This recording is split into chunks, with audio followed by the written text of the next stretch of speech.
ఇది ఈవేళ మన బతుకు ఇలా బండలైంది.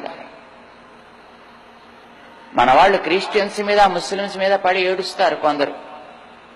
ఎందుకు దండగా? నిన్ను చూసుకుని నువ్వే ఏడవాలి, పక్కవాడిని వీడిని చూసి ఏడవటం ఎందుకు? కనుక వాళ్ళకి మాకేదో ఒక ప్రమాణం ఉంది అని అనుకుంటున్నారు. They are great. అయ్యా మాకు ఖురాన్ ప్రమాణం అనుకుంటున్నారు, నైస్. మాకు బైబిల్ ప్రమాణం అనుకుంటున్నారు వాళ్ళు, సంతోషం. నీకేమిటి ప్రమాణం? ఏమి లేదండి.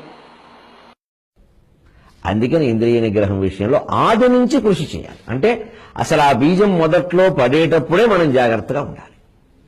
ఇవన్నీ అభ్యాసాల్లో భాగాలై మనం ఎవ్వరము తప్పులు చేయని వాళ్ళం కాదు.